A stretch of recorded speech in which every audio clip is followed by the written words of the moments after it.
अंतर्राष्ट्रीय बाल दिवस पर आप सभी को हार्दिक शुभकामनाएं हैं।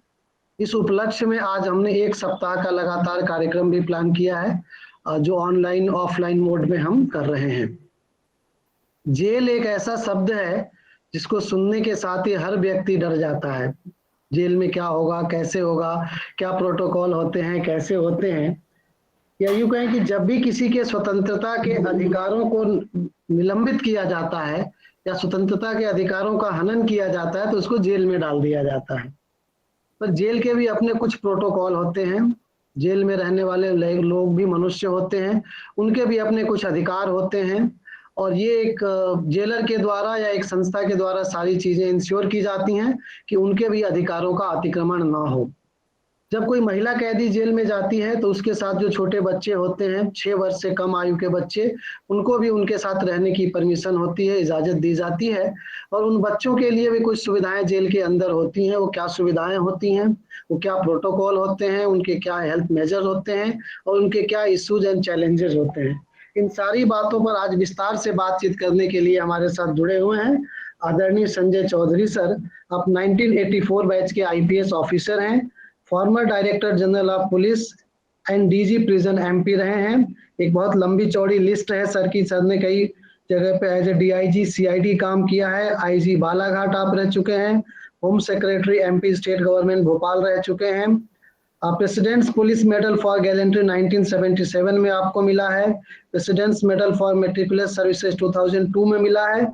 ऐसे बहुत सारी चीजें हैं और बहुत सारे समाज में सुधार के कार्य भी सर ने किए हैं।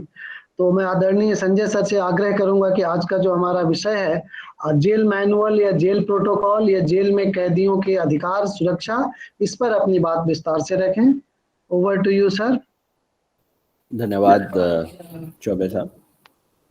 मैं बहुत आभारी हूँ आपका।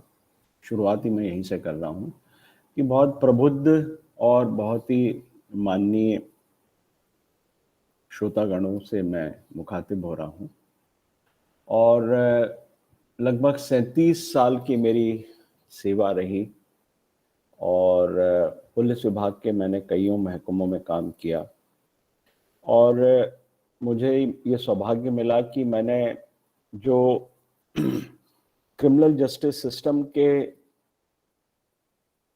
जो सबसे इम्पोर्टेंट अंग हैं उन सब तीनों का मेरे को काफ़ी अनुभव रहा। पुलिस में मुझे इस चीज़ का अनुभव रहा कि प्रक्रिया कहाँ से शुरू हो रही है, फिर जुडिशरी से लाइव इंटरेक्शन करते वक्त मुझे ये अनुभव रहा और प्रैक्टिकल जानकारी रही कि कानून क्या कहता है और हम क्या कह रहे हैं एज पुलिस। उसके बाद लंबी सेवा करने के बाद मुझे इस बात का सौभाग्य मिला कि मैं 2 साल तक डीजी प्रोसिक्यूशन रहा स्टेट का। तो मुझे इस बात का भी बड़ा नज़दीकी से अनुभव हो गया कि प्रोसिक्यूशन कैसे और किस तरह से संचालित होता है। और अंत में करीब 4.5 साल तक मैं DG prison and correctional services Madhya Pradesh रहा, और अभी हाल ही में रिटायर हुआ हूँ। 37 साल की सेवा में मैंने बहुत सी चीज़ें देखी। मुझे माननीय चौबे जी ने कहा कि जेल मैनुअल आधारित आप बताएं कि बच्चों के लिए, जुवेनाइल्स के लिए और तमाम जो महिलाएं बंदी हैं उनके लिए क्या जेल में हम सुविधाएं दे रहे हैं, हम उसमें क्या हमारे कानूनी प्रावधान है, हमारी क्या शक्तियां हैं, और हमारा क्या और इम्प्रूवमेंट हम कर सकते हैं। हर स्टेट का जेल मैनुअल अलग अलग है। विभिन्न राज्य, विभिन्न भाषाएं, विभिन्न संगठन, लेकिन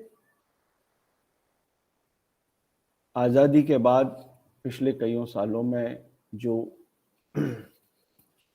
एक रूपता जेल मैनुअल्स और जो जेलों की प्रक्रिया है उसमें ऑन रिकॉर्ड तो नहीं हो सकती है, क्योंकि हो सकता है महाराष्ट्र का जेल मैनुअल बच्चों के लिए कुछ और कह रहा हो, हमारा मध्य प्रदेश का कुछ और कह रहा हो, लेकिन सब में जो अंडरलाइन करंट ये है कि हमें जो भी बंदी आया है, महिला बंदी हो, पुरुष बंदी हो, विचाराधीन बंदी हो, बंदी से मेरा तात्पर्य दो कैटेगरीज से है। एक तो बंदी होता है जो विचाराधीन बंदी होता है, जो अंडर ट्रायल रहता है, और दूसरा रहता है जिसको सजा मिल जाती, जिसे हम सजायाब कहते हैं। तो एक तो हो गया कैदी और एक हो गया बंदी। फॉर सिंपल पर्पसेस, बंदी मतलब विचाराधीन बंदी और कैदी मतलब जिसको सजा कंफर्म हो चुकी है। हम इन दो कैटेगरीज के लिए हम अगर देखें तो हम ये देखते हैं कि महिला पुरुष का जो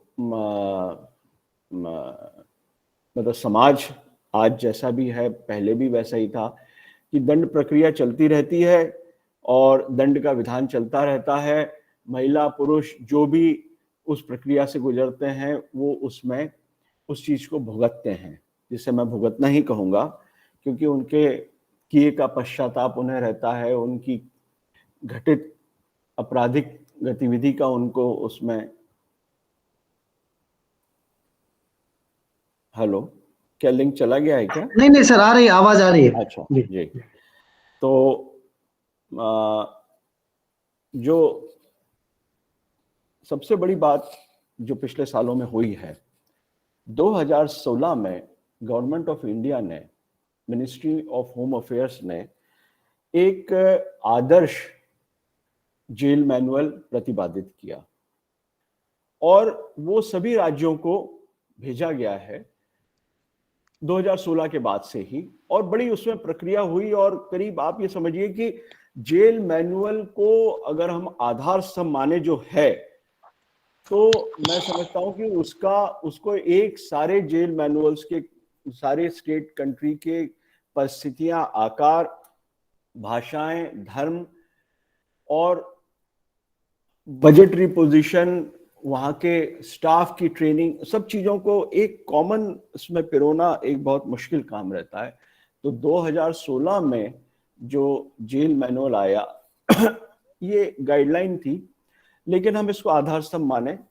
और अभी गए साल हमारे माननीय प्रधानमंत्री महोदय द्वारा ये निर्देशित किया गया कि जिन राज्यों ने इसको अडॉप्ट नहीं किया है वो इसको अडॉप्ट करें।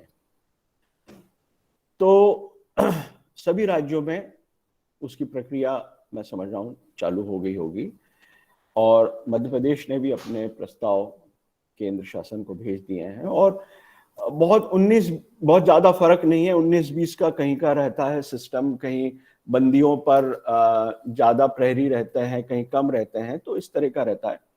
लेकिन मैं आपसे सिर्फ जो बात बताना चाहता हूं, आप लोगों के समक्ष रखना चाहता हूं, दो चीजें रखना चाहता हूं।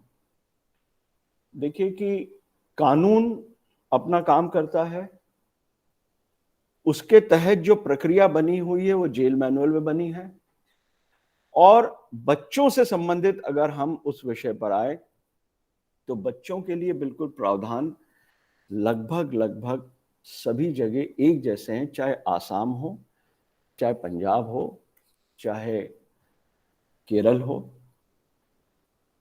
एक सर्टन एज तक बच्चों को अपनी मां के साथ अलाउ किया जाता है जेल में। मां मतलब जो कैदी है अथवा बंदी है, उसको अलाउ किया जाता है।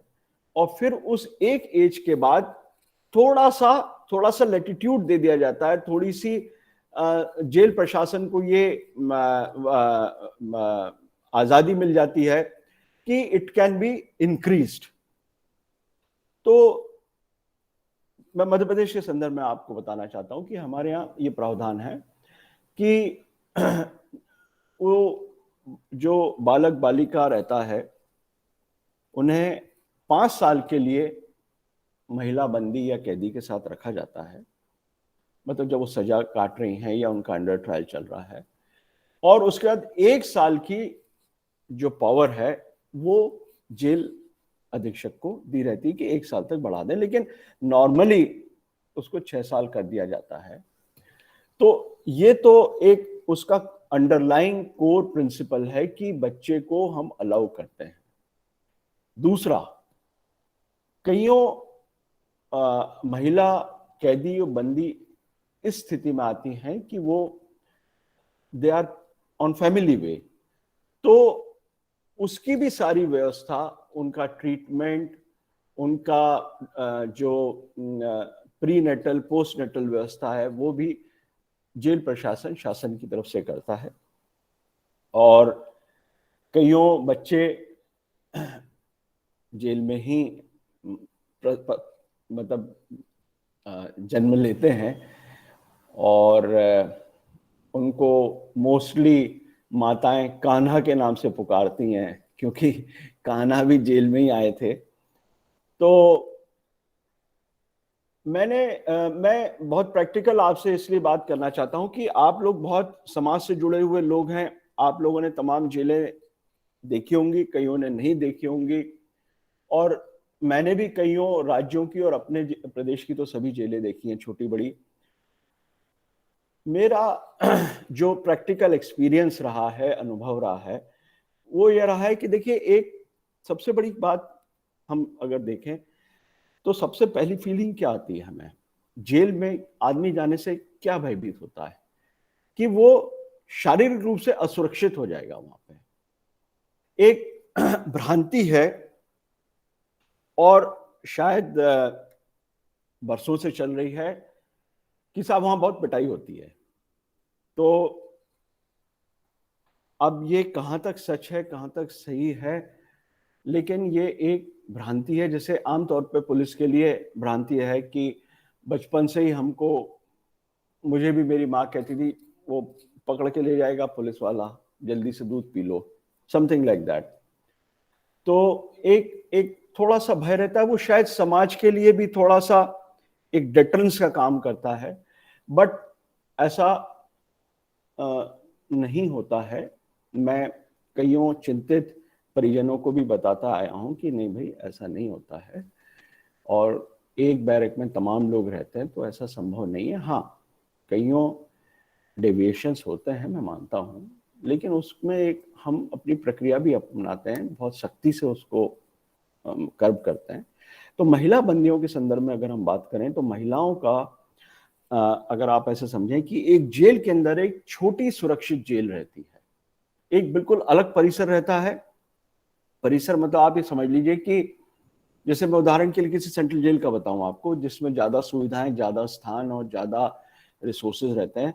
तो एक जेल के अंदर जैसे आप जेल बाहर से देखते हैं कि उसकी एक चार दीवारी है, आउटर वॉल है, फिर एक इनर वॉल है, तो किसी एक सुरक्षित स्थान पर एक बिल्कुल वैसी ही छोटी जेल बनी रहती है, जिसके अंदर एक आउटर बाउंड्री वॉल रहती है और उसके अंदर महिला वार्ड रहते हैं।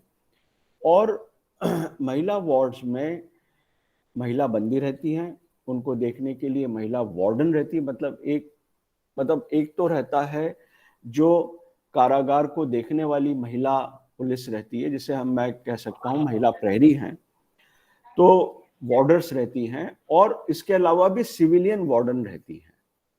तो ये तो एक मूल स्वरूप हो गया, और महिला बंदियों के लिए कुछ सुविधाएं वहां पर दी जाती हैं, जो कि विभिन्न प्रिजन रिफॉर्म कमीशन, आपको आवाज आ रही है जी, प्रिजन रिफॉर्म कमीशंस और नेशनल ह्यूमन राइट कमीशन और विभिन्न स्टेट ह्यूमन राइट कमीशंस की गाइडलाइंस, उनके रिकमेंडेशंस और उनके इंस्पेक्शंस पे, और स्टेट गवर्नमेंट ऑफिसर्स और जेल प्रशासन के तमाम इंस्पेक्शंस के बाद जो गाइडलाइंस आती हैं, मूलतः ये होता है कि महिला बंदियों के लिए जो टॉयलेट्स और वो जो सुविधा रहती है डेली कोर्स की, वो बड़ी सुरक्षित और प्राइवेसी में बनी रहती है।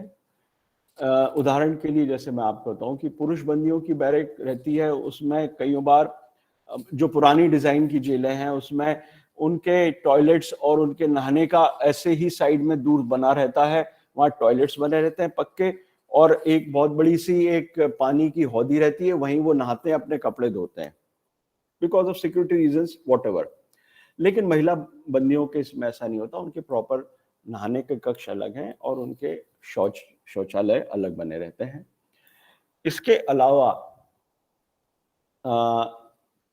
वहाँ पर ये हर वार्ड में, हर जिस वार्ड में 30 की कैपेसिटी का, 40 की कैपेसिटी का, जो लंबी सजा काट रही हुई कैदी महिलाएं रहती है, उनको एक तरह से उनका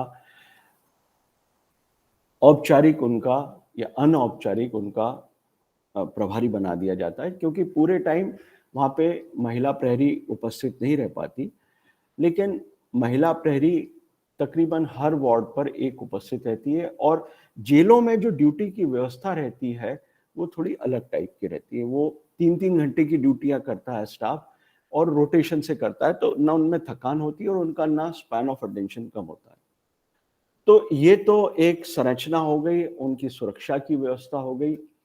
दूसरा, इसके अंदर एंट्री के लिए जब भी आप जेल के मुख्य परिसर में आप जाते हैं, तो फाटक पे चाहे मैं जाऊं, चाहे कोई भी इंस्पेक्शन अथॉरिटी जाए, वो भी डेजिग्नेटेड अथॉरिटी ही जा सकते हैं, जो कि हर जेल मैनुअल में लिखा रहता है विजिटर्स की कौन कौन अलाउड है।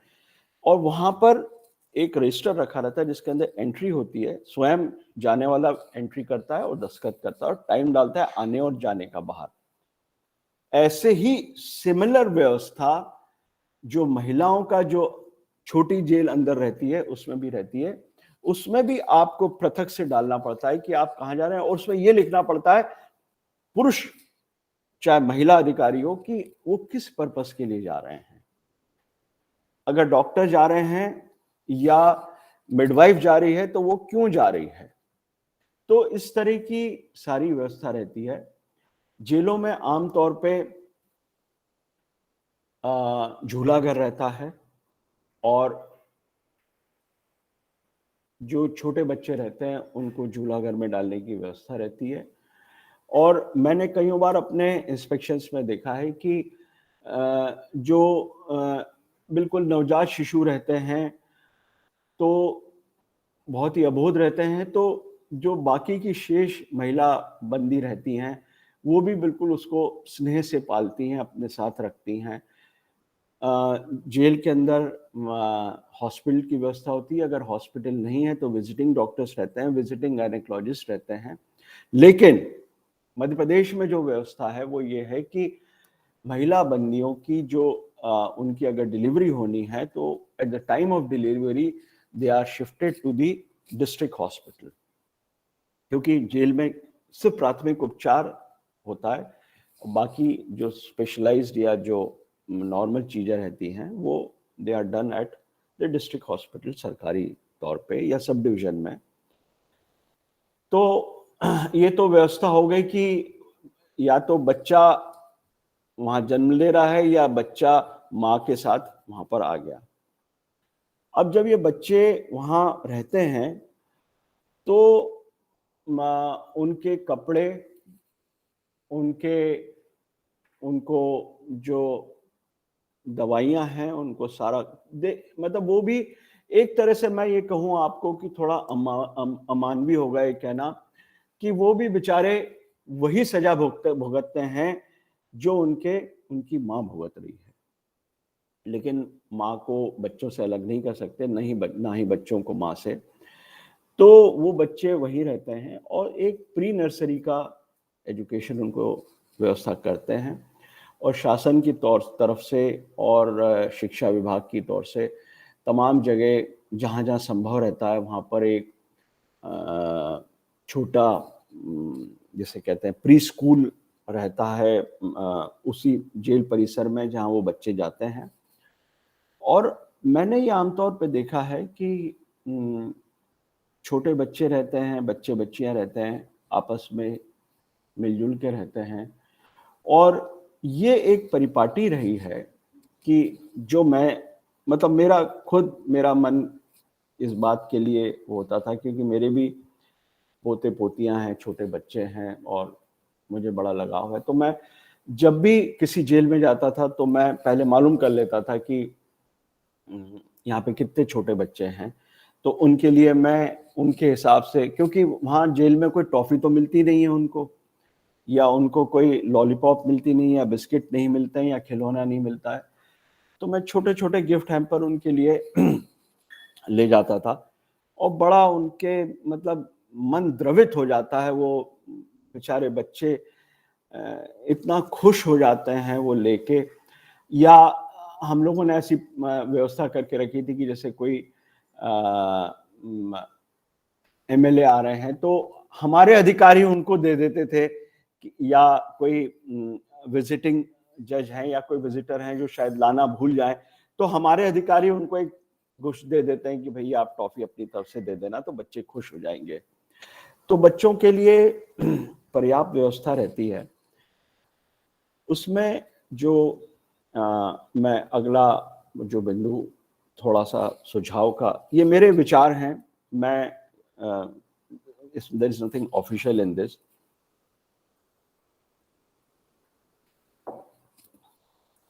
देखिए 6 साल के बाद भी अगर हम बच्चे को, फिर प्रश्न आ जाता है कि ये कहाँ जाएंगे बच्चे। तो कई बार ऐसी परिस्थिति उत्पन्न हो जाती है कि न कोई उनके, न माँ बाप आते हैं, न बाप आता है, नहीं ननिहाल से, ना ही कोई दादा दादी की तरफ से कोई परिजन आते हैं। तो ऐसी स्थिति में बड़ी विकट परिस्थिति हो जाती है कि बच्चे को अब क्या अगला स्टेप हो। तो हम लोगों ने अक्सर देखा है कि हमारे माननीय जुडिशरी के जो हमारे न्यायाधीशगण हैं वो बड़ा मानवीय दृष्टिकोण रखते हैं, उसमें कुछ महीनों की अवधि बढ़ा देते हैं जिससे कि उनका रिहेबिलिटेशन हो सके। लेकिन एक समस्या यही रहती है कि 6 साल बाद क्या, और 6 साल में कोई बच्चे को उम्र नहीं हो जाती। देखिए इंडियन पिनल कोड में भी लिखा है कि 7 साल तक का बच्चा अबोध है, उसके द्वारा किया गया अपराध की श्रेणी में नहीं आता है, क्योंकि उसको वो समझ नहीं है, अंडरस्टैंडिंग नहीं है भले बुरे की। तो मेरा एक जनरल फीलिंग ये रही है कि बच्चा थोड़ा सा वहां से जो रिहेबिलिटेशन हो उसका, एक तो उसकी ये जो 6 साल की एज है ये थोड़ी सी 10 साल तक बढ़ जाए, उसके बाद कुछ ऐसी व्यवस्था और हो जाए, लिंकेज हो जाए कि वो जाएं, अपनी माँ से मिलने आ सकें, या जो बंदी महिला है वो जा सके। क्योंकि अगर आजीवन कारावास में है या 7 साल के 8 साल के कारावास में है महिला, तो बहुत लंबा समय हो जाता है। तो वैसे 10-12 साल के बाद पैरोल पे जाती हैं महिला बंदी, लेकिन उसमें बहुत लिमिटेड अवधि रहती है, 12 दिन के लिए, 14 दिन के लिए जाती है 3-4 बार, तो वो अपर्याप्त रहती है। तो कोई ऐसी एक ऑटोमेटिक व्यवस्था हो जानी चाहिए कि वो बच्चे में 10 साल हुए, आप संप्रेषण गृह में चले जाएं या फॉस्टर हॉस्टल में चले जाएं। इस तरह की कुछ व्यवस्था और अच्छे से विकसित होनी चाहिए, जहां उनको अच्छे से एजुकेशन। देखिए क्या होता है कि आमतौर पे, मैं किसी चीज पर टिप्पणी नहीं कर रहा हूँ, ये जो संप्रेषण गृह और सुधार गृह रहते हैं, इसमें ऐसे बच्चे आते हैं थोड़ा सा जिनका बैकग्राउंड डेविएंट रहता है, जुवेनाइल डेलिंक्वेंट हम जिनको कहते हैं। उन बच्चों से इनको मिक्स करना इज नॉट वेरी एडवाइजेबल। अब आप लोगों का काफी अनुभव है, क्योंकि उस साइड में मैं ज्यादा, मेरा एक्सपोजर नहीं है, तो क्योंकि वो समाज कल्याण के कार्य क्षेत्र की चीज है और मैं किसी चीज पर टिप्पणी भी नहीं करूंगा। लेकिन मेरा ये मानना है कि वो उनकी सुविधा और उनके लिए व्यवस्था अलग से होनी चाहिए। हालांकि अगर आज हम देखें मध्य प्रदेश में भी, मध्य प्रदेश में आज की तारीख में बंदी जनसंख्या करीब आप समझ लीजिए 45,000 होगी, महिला पुरुष मिला के, जैसे विचाराधीन भी हैं और जो सजा काट रहे हैं वो भी हैं। तो अगर हम इन लोगों को जोड़ लें तो मतलब बच्चे सारी जेलों में 100 से ज्यादा कभी क्रॉस नहीं करते। लेकिन देखिए चाहे 100 हो चाहे 1 हो, हमारे लिए सब अमूल्य हैं। हमारे लिए उतना ही मानवीय पक्ष है जितना चाहे हम 1 चाहे 100 के लिए।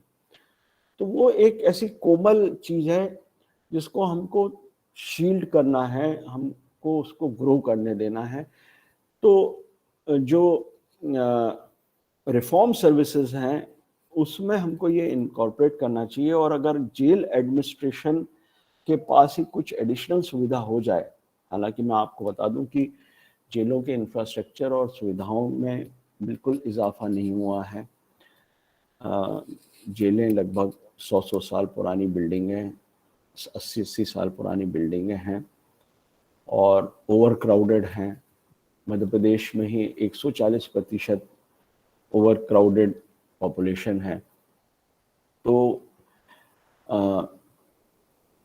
लेकिन इनको हमें बंदी अपराधी से हमको अलग समझना चाहिए। ये हमारे आने वाली पीढ़ी है, और अंतर्राष्ट्रीय स्तर पे विदेशों में इस चीज़ का बड़ा विशेष ध्यान रखा जाता है कि इन बच्चों का, वहाँ पर भी सिमिलर सिचुएशन है, वहाँ पर जो मॉडल अपनाया जा रहा है उसको हमको अडॉप्ट करना चाहिए, और एक रिस्पॉन्सिबल गवर्नेंस के हिसाब से इन बच्चों के लिए जेल में तो ठीक है, माँ के साथ है, सुरक्षित है, बहुत छोटा है, एजुकेशन की इतनी दिक्कत नहीं है, खाने पीने की उसकी कोई दिक्कत नहीं है।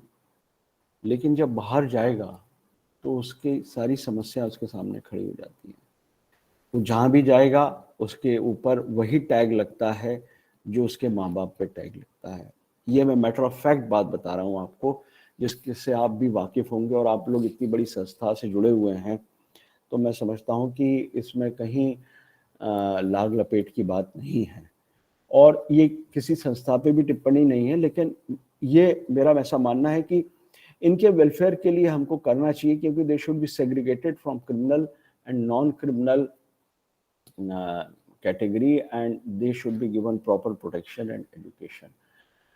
तो कानूनी पक्ष, वास्तविक स्थिति और क्या हम कर सकते हैं, ये तो मैं अपनी तरफ से काफ़ी आप लोगों को बोल चुका हूँ, और मैं ये चाहूँगा आप लोग भी कुछ इसमें कंट्रीब्यूट करें या चर्चा करें, तो जिससे कि हम लोग एक कुछ निष्कर्ष निकल के आए। हो सकता है कि ये चीज़ें, देखिए, an idea can change everything, end of course idea changes everything.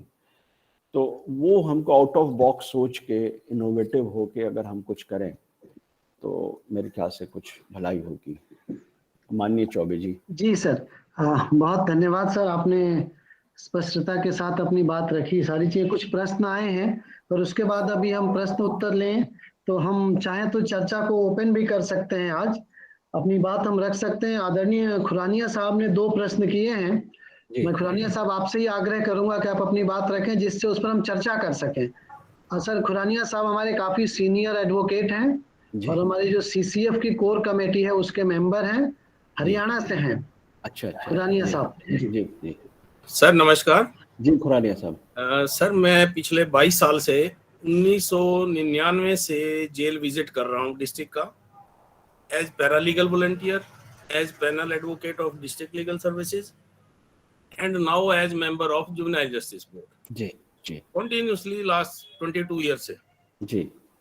तो जो सवाल आपने कुछ रेज भी किया आपकी बातों में, कुछ आपने बातें कही भी, मेरा सवाल ये है कि जैसे 6 साल तक के बच्चे को रख सकती है माँ, 5 साल और 1 साल की डिस्क्रिशन है, वो 6 साल का पीरियड है, क्या कहीं ना कहीं वो उस बच्चे के अधिकारों और ह्यूमन राइट्स की अवहेलना नहीं है? क्या कहीं ना कहीं उस बच्चे को हमने एक कैदी बना दिया? क्या उस बच्चे को ओवरऑल डेवलपमेंट के लिए उसकी मदर के कंसेंट से सीसीआई में या सा में रखा जाना उचित नहीं है?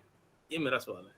खुरानिया साहब, मैं थोड़ा सा इसमें आपको, एक आपने बात सही की कि वो भी, मैंने स्टार्टिंग यही सी की कि वो भी वही भुगतता है जो उसकी माँ भुगत रही है। लेकिन इसमें अगर हम कानूनी और मानवीय और साइकोलॉजिकल पक्ष देखें तो ये एक परिपाटी है, और उसके पीछे एक लॉजिक भी है कि माँ को बेटे से कस्टडी से अलग नहीं किया जाता है जी, जब जी, तक बिल्कुल। वो देखिए, अगर आप वकील हैं स्वयं, लीगली उसमें प्रोसीजर ये है कि देखिए मैं एक समांतर ड्रॉ कर रहा हूं जी, कि मियाँ बीवी में अगर डाइवोर्स की पोजीशन आती है तो कानून always thinks in the favour of the minor कि माइनर की कस्टडी माँ को दी जाए, जी, माँ की कस्टडी माइनर को दी जाए।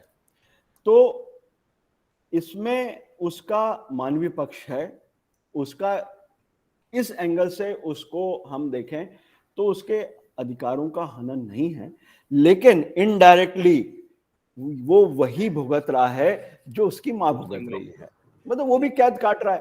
हाँ जी, लेकिन अब देखिए, अगर मान लीजिए 4 साल के बच्चे, वही मैं कह रहा हूं, अगर कोई कस्टोडियन संस्था खड़ी हो जाए कि भाई नहीं, हम इस बच्चे को अपने बच्चे की तरह पालेंगे, तो हो सकता है कि माननीय न्यायालय जो है इस बात के लिए राजी हो जाएं, है ना।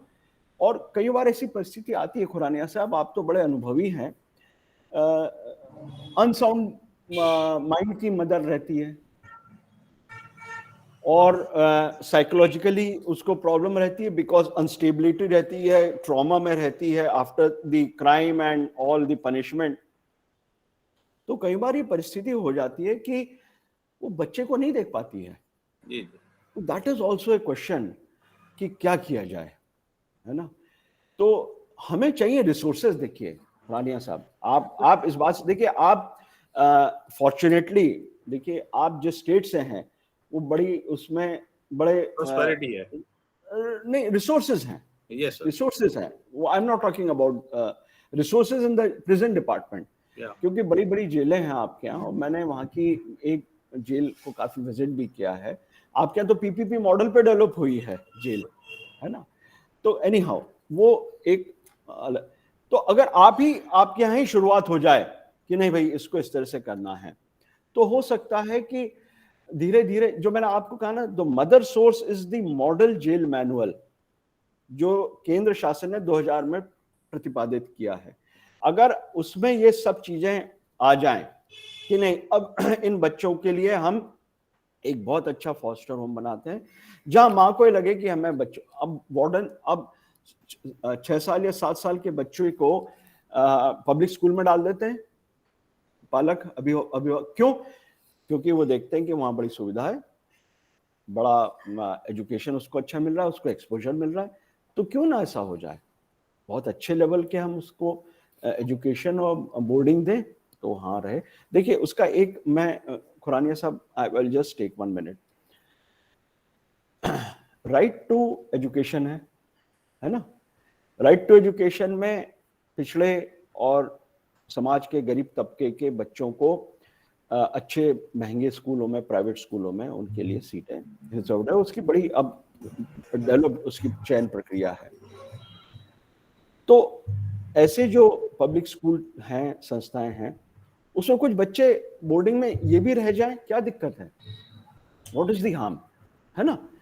आरटीई में अगर 10 सीटें हैं फॉर एग्जांपल, आपके यहाँ बड़े बड़े स्कूल्स हैं, सभी जगह पुराने बोर्डिंग स्कूल्स हैं, ये हो जाए कि भाई ये 7 साल के बाद ये बच्चा वहां पर आ जाए, ठीक है ना, उसको भी हक है कि ठीक है 7 साल तक तो भुगत ली ना उससे सजा, 6 साल तक तो भुगत ली माँ के साथ, लेकिन बाकी की जिंदगी जो उसकी सड़कों पे निकलती या तिरस्कार में निकलती, वो तो सही दिशा में, और वो पॉइंट वही रहेगा जो अन्य समाज के संपन्न या साधन वाले पालकों के लिए रहता है कि 7 साल की उम्र में आपने बोर्डिंग में फर्स्ट में अपने बच्चे को डाल दिया है, तो जैसे आरटी में बच्चे जा रहा है, तो उसमें अगर हम थोड़ा सा परसेंटेज रिजर्व कर लें इन बच्चों के लिए, तो मेरे ख्याल से सॉल्यूशन निकल सकता है। सर मैं आपकी बात के साथ जोड़ना चाहूंगा कि जैसे आपने शिशु गृह बताया, पालना गृह बताया, ऐसा हरियाणा की प्रिजन्स में भी है, उनके सभी लिए जगह टॉयज भी रखे गए हैं, हाँ हाँ बिल्कुल, सब उनके रहता है, लिए टीचर की व्यवस्था भी कर दी है। जी जी जी। लेकिन जो मैं जनरल जाता था, मैंने ये देखा कि उस कमरे को बंद रखा जाता है कि जब जज साहब आएंगे या कोई डिग्निटरीज आएंगे तब उसको उनको दिखाने के लिए खोल दिया जाएगा, या अगर टीचर आता है तो वो टीचर ये समझता है कि जेल सुप्रिटेंडेंट साहब के साथ बैठ के मैंने चाय पी ली, आज की मेरी हाजिरी ठीक हो गई, और वो किताब एक पकड़ा के उसकी मदर को ही चला जाता है, आज ये करा देना है इसको। ये क्या ऐसा है? नहीं, देखिए ऐसा होता है। और मैं जी आपको एक बहुत बहुत इंटरेस्टिंग बात बताऊं। मैं एक जिले में एसपी था और मैं और कलेक्टर कहीं से लौट रहे थे। जी जी तो कलेक्टर बोले कि चलिए देखो अपन देखते हैं, ये स्कूल है रास्ते में सरकारी, यहाँ जाते हैं। जी। वहाँ गए तो वहाँ पे अध्यापक महोदय थे। तो उनसे हमने कहा कि कंप्यूटर है क्या? बोले हाँ सर है, कंप्यूटर है। कहाँ है कंप्यूटर? तो गए, 2 तालों में अलमारी खोली और वहां कंप्यूटर रखा हुआ था। तो इन जनरल हमारे यहाँ एक फीलिंग रहती है कि कहीं बच्चे बिगाड़ न दें, एक वो भी रहता है। तो भैया ये खिलौना सरकार तो 1 या 2 ही देगी, है ना? तो एक की जगह 6 बच्चों में चल जाए। थोड़ा सा ये भी रहता है कि हम उसको शो पीस कुछ बना के रखते हैं हमारे। ये इट डिपेंड्स अपॉन दी हम रिसोर्सेज को कैसे यूज करते हैं। हाँ, थोड़ा सा इसके लिए ओरिएंटेशन हमारे जेल स्टाफ को बहुत जरूरत है। तो वो भी हमारी जो ट्रेनिंग या जैसे जो ये सेमिनार आप कर रहे हैं, ठीक है ना, मेरा चौबे साहब एक ही अनुरोध है कि हम लोगों ने कईयों आपके जैसी संस्थाओं ने हमारे यहाँ अगर इस तरह के आप सेमिनार कंडक्ट करवा दें, ठीक है ना, हमारी महिला प्रहरियों के लिए जो वार्डन्स रहती हैं कि भाई आप बच्चों को कैसे, they are not trained for that, ठीक है। 6 साल के बच्चे को हैंडल करने के लिए you need a special skill. बिल्कुल ठीक है मोंटेसरी के लिए स्कूल और जब वो बच्चा बीमार होता है तो उसको हॉस्पिटल ले जाने तक या मेडिकल एड दिलवाने तक उसमें टाइम बहुत खराब हो जाता है। ये तकरीबन सभी जगह यही स्थिति है। ये सभी जगह हमारे कृपा शंकर जी और खेमरिया जी जे बोर्ड में आ गए हैं। मैं उम्मीद करूंगा कि वहाँ की जेल्स में इस तरह की व्यवस्था को कुछ ना कुछ जेल विजिट में दुरुस्त करेंगे। अब देखिए खुरानिया साहब, मैं यहाँ पे फिर साधनों की बात करूंगा। मैं बिल्कुल स्पष्ट रूप से कहूंगा, रिसोर्सेज चाहिए जेल विभाग को। एक एम्बुलेंस रहती है टूटी फूटी हालत में, ड्राइवर का कोई सैंक्शन पद नहीं रहता है, वही प्रहरी फाटक पे ड्यूटी करता है, वही प्रहरी गाड़ी चलाता है, वही ड्यूटी करके रात को घर पे जाता है। उसको बुलाता है जेलर कि भैया तू आजा, और उसके बाद इसको एम्बुलेंस में रख और वहां पर ले जा जेल में, वहां पे अस्पताल में भर्ती करवा दे। तो देखिए हमें अगर रेस करना है स्टैंडर्ड तो हमको रिसोर्सेज डिप्लॉय करने पड़ेंगे। सर अभी जब ये सेमिनार हम लोग प्लान कर रहे थे उसके पहले हमने कुछ 3-4 चीजें ऑलरेडी प्लान किया है जेल के लिए। उसमें एक लाइब्रेरी की स्थापना भी है, मेरी एक लाइब्रेरियन से चर्चा ऑलरेडी हो गई है। तो हम सीसीएफ जो हमारा फाउंडेशन है इसके माध्यम से हमारे एक तो आपने हमें बताया जेल में सेमिनार्स के लिए उस पर हम प्रयास कर सकते हैं। एक जो 6 साल से कम उम्र के बच्चों के लिए, क्योंकि यहाँ पे अधिकतर CWC के लोग जुड़े हुए हैं और फिट फैसिलिटी, मैं सा की बात नहीं कह रहा हूँ कि आप बच्चे को सीधे सा में भेज दीजिए, क्योंकि सा के अपने कुछ एडवांटेजेस एंड डिसएडवांटेज हैं। स्पेशल एडॉप्शन एजेंसी के अलावा अगर क्या CWC ऐसे छोटे छोटे 3 या 4 बच्चों के हिसाब से कि 2 या 3 परिवार ऐसा ढूंढ सके जो CWC आसानी से कर सकता है, बहुत छोटी सी बात है अगर हम प्रयास करें तो मैं आपके यही अपनी बात करता हूँ। आगे से हम CWC के लोग थोड़े सेंसिटिव हो जाएं और हर शहर में 4 या 5 ऐसे व्यवस्था कर लें कि अगर महिला कैदियों के साथ छोटे बच्चे जाते हैं तो उन परिवारों में रख सके। इस पे हम प्रयास करते हैं। और सेमिनार की बात और लाइब्रेरी, 3 चीजों पे हम काम कर रहे हैं। हमारे साथ राकेश अग्रवाल जी जुड़े हुए हैं, उन्होंने हैंड रेज किया हुआ है, काफी वरिष्ठ साथी हैं हमारे, काफी लंबा अनुभव रहा है आपका बाल कल्याण समिति में। राकेश भाई साहब आप कुछ कहना चाह रहे हैं? अपना माइक कर लें जी, तो डिस्टर्ब हो। एक बात आप देख नहीं रहे मुझे है इस चर्चा में कि एक काम CCF की ओर से किया जा सकता है। थोड़ा सा एफर्ट ज्यादा लगेंगे कि हम ये प्रयास करें प्रत्येक स्टेट में एक ऐसी जेल हो जिसमें ऐसे बच्चे, ऐसी महिला कैदियों को रखा जाए जिनके बच्चे 6 साल से कम के हैं। तो उन सारे लिमिटेड हैं, बहुत ज्यादा मात्रा में नहीं होगी, कोई एक जेल ऐसी डेवलप की जा सकती है। ऐसा सुझाव गवर्नमेंट को देना चाहिए। उससे क्या होगा, अलग अलग जेलों में बहुत सारे लोगों को ट्रेनिंग करने से ज्यादा बेहतर है किसी एक जगह विशेष को डेवलप किया जाए। उसमें जी सॉरी बताइए। एक बात और पूरी करूं कि हो सकता है किसी जेल में 4 ही बच्चे हो, 2 ही बच्चे हो, 1 ही बच्चा हो, बहुत सारे बच्चे हों ऐसा तो कोई जरूरी नहीं है, लेकिन वो जेल में ही वो महिला कैदी होंगी तो केयर बहुत ज्यादा बेहतर तरीके से हो सकेगी, रिसोर्सेज कंसंट्रेट हो सकते हैं। मैं राकेश जी, आपने बहुत सही बात कही है। देखिए क्या है कि इसमें पहले जो दिक्कत थी वो ये थी कि क्या होता है, मान लीजिए फॉर एग्जांपल किसी सब डिवीजन, तालुका पे, तहसील पे एक जेल में एक महिला बंदी आई या कैदी आई, है ना, उसकी वहां के स्थानीय जेल न्यायालय में उसकी पेशी लगेगी। कुरानिया साहब, मैं अगर सही हूं, या जिला मुख्यालय की में लगे, या जहां भी उसके अपराध का संचालन हो रहा है। सर बिल्कुल आप सही ट्रैक पे हैं। और तो इसका अब आंसर होता ये क्या है है, कि जो अब उसको हम मान लीजिए राजधानी में भोपाल में एक महिला जेल बना दें, पहले जो समस्या थी, तो उसमें दिक्कत ये हो जाएगी कि जो अब मैं आपको बताऊं, I tell you the next step in it. तो भाई कैसे जाएगी वहां पे तहसील 200 किलोमीटर ट्रायल के वक्त। अब देखिए क्या हुआ, माननीय उच्चतम न्यायालय ने 2 साल पहले निर्देश दिए कि नहीं, वीडियो कॉन्फ्रेंसिंग से पेशी भी होगी और ट्रायल भी होगा।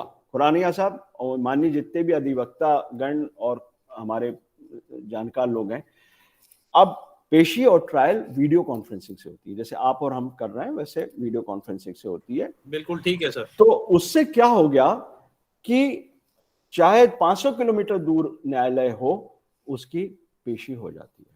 अब हम कर सकते हैं एक जगह महिला कैदियों को, जिनके छोटे बच्चे, उनको कंसंट्रेट कर सकते हैं और वहां हम ट्रेन स्टाफ दे सकते हैं। हम अपने रिसोर्सेज वहां पे ट्रेनिंग के और जितने भी सबको कंसंट्रेट कर सकते हैं। ये एक प्रयोग कुछ राज्यों में है, वहां महिला जेलें हैं, अधिकांश जगह नहीं है। लेकिन आपको मैं एक बात बताऊं राकेश जी, मैं तमाम 4 साढ़े 4 साल की कोशिश की, अंततः एक जेल, केंद्रीय जेल हम नई सैंक्शन करवाने में सक्सेसफुल हुए इंदौर में। और आप यकीन नहीं मानेंगे, मालवा निमाड़ क्षेत्र में पिछले 100 साल बाद ये पहली जेल बन रही है। शासन के पास रिसोर्सेज बहुत कम हैं, तो मैं समझता हूं कि कुछ ऐसी ही व्यवस्था, अगर कोई इनोवेटिव,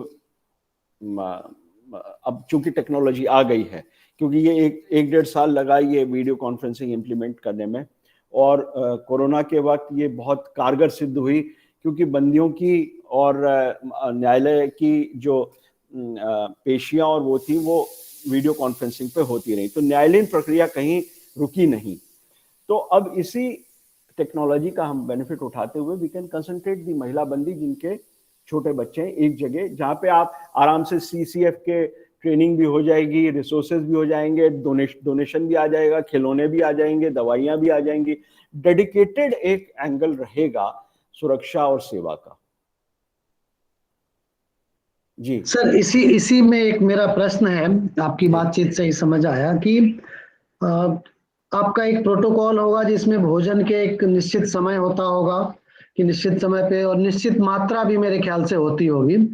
क्या ऐसे महिलाओं को जिनके साथ छोटे बच्चे हैं उनके लिए एक अलग भोजन, क्योंकि बच्चे को तो भूख कभी भी लग सकती है, ऐसी कोई व्यवस्था जेल के अंदर रहती है या कैसे मैनेज करते हैं सर आप लोग?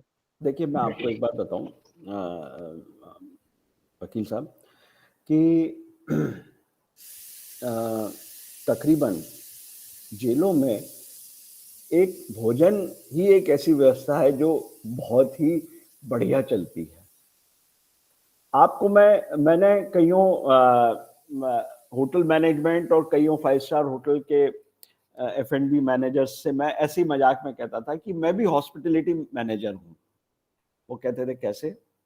देखिए, 45,000 बंदी स्टेट में, हर बंदी को 7 रोटियां दी जाती हैं, दाल, चावल और एक सब्जी, दोनों टाइम, और सुबह थोड़ा नाश्ता दिया जाता है, फिर दोपहर का खाना, फिर चाय, फिर रात का खाना। मैंने कहा, आप हमारी एक सेंट्रल जेल में औसतन 3,000 बंदी हैं, पॉपुलेशन 3,000 है, तो 3,000 इंटू 7, 21,000 रोटियां हो गई। 21,000 रोटी सुबह, 21,000 रोटी शाम को। मैंने कहा 42,000 रोटी तुम्हारा कौन सा होटल बनाएगा, पसीने छूट जाएंगे तुमको, हैं। और आप देखिए, इतना आप लोगों ने जेल विजिट की होगी जिनने, सुबह 4 बजे से पूरा जो जेल के बंदी हैं वो सश्रम करते हैं और इतना प्रोफेशनली नीट एंड क्लीन करते हैं, और 7 बजे खाना तैयार और बंटना शुरू हो जाता है।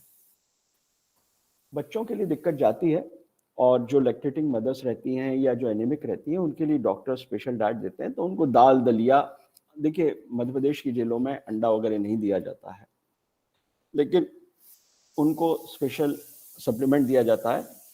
और माँ तो माँ होती है। मैंने कई बार गया, मैंने कहा भाई ये आपने क्या रखा है इधर, बोले साहब कुछ नहीं है। मैंने कहा दिखा दो। वो जो सुबह 7 रोटियां आई बहुत बड़ी बड़ी रहती हैं, ना वो खा पाती है ना बच्चे खा पाते हैं।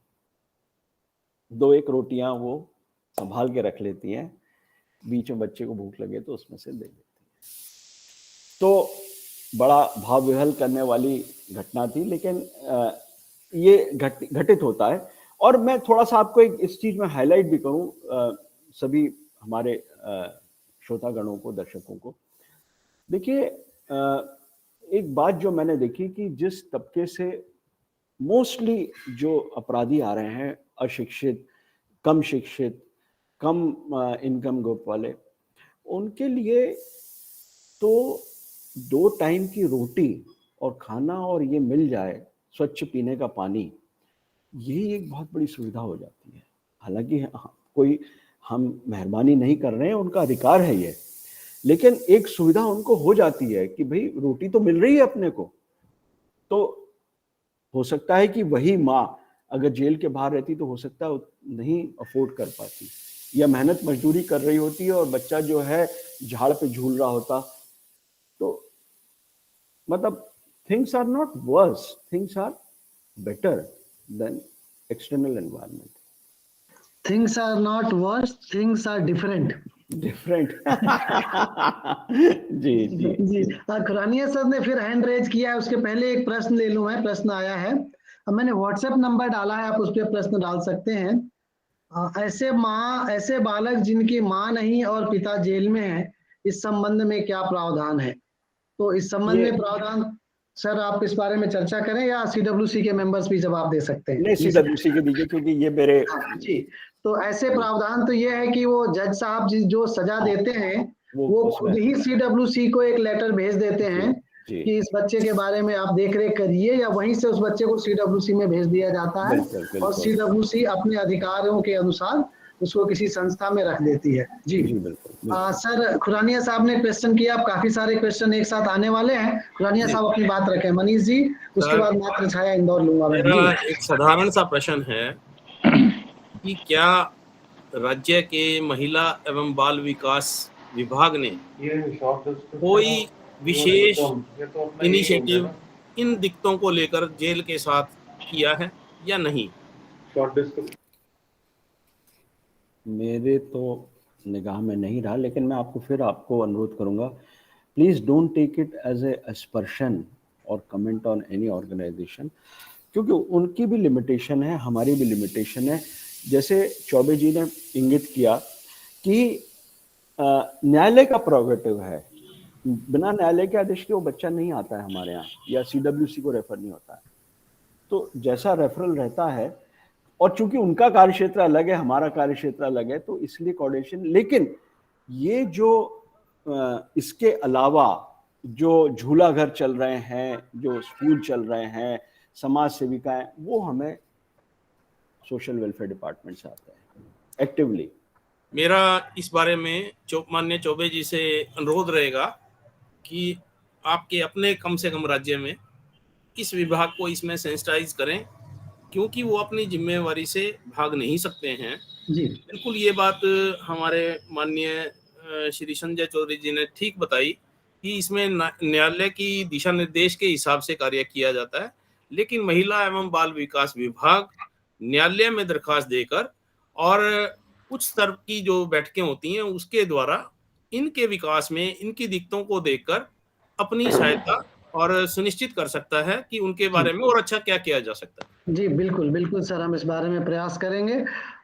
मात्र छाया इंदौर से आपने हैंड रेज किया है सर, अपनी बात रखें वैसे। जी नमस्कार भाई साहब, रविंद्र मालविया मातृछाया इंदौर से। एक बालिका अपने पास में है, परी नाम है उसका, और वो लगभग 2 वर्ष की है और उसके पिता जेल में हैं। तो बहुत अच्छा उन्होंने जेल से एक पत्र विधिक सहायता को उन्होंने पहुंचाया कि इसके लिए जो है कुछ मुआवजा राशि बालिका को दी जाए, चूंकि बालिका की मां नहीं है। तो ये बहुत अच्छा पुलिस माध्यम के